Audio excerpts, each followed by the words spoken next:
There's a new poll out that shows about 75% of British Columbians believe that marijuana should be a cash crop for our government. It should be regulated and it should be taxed.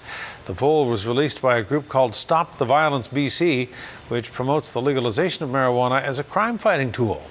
CTV's Jet Bazzi reports. For years, 420 rallies have been huffing and puffing about legalizing marijuana. Now, their circle just got a little bigger. There's a growing number of BC residents who would like to see marijuana decriminalized. A new Angus Reid poll says 3 out of 4 British Columbians support regulating and taxing marijuana.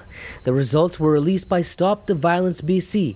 Just 5 years ago, only half of us supported the idea. Because it's a great painkiller and a great way to relieve stress. It doesn't hurt anybody.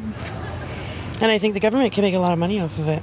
That's the plan. Angus Reid says pot could bring in huge tax revenue. BC residents are looking at this issue and thinking that we might be better off just taxing and regulating marijuana, treating it like we do alcohol. NDP Justice critic Leonard Krog isn't surprised by the poll result. British Columbians have been expressing this view for a long time.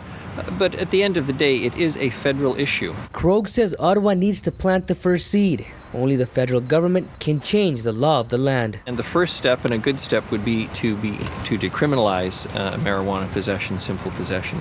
The Nanaimo mayor disagrees. He doesn't want his city going up in smoke. And I can't fully subscribe to the idea that it's going to eliminate crime and do all these things. VIU criminology professor John Anderson says prohibition and crime go hand in hand.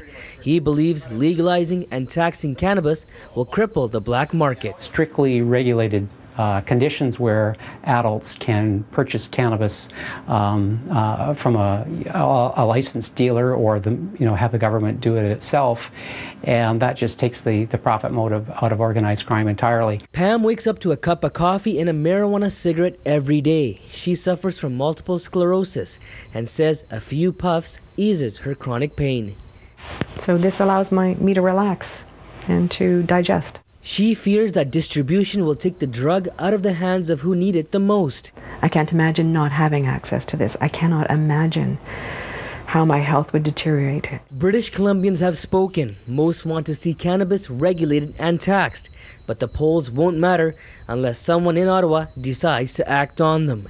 Jet Bazzi, CTV News, Nanaimo.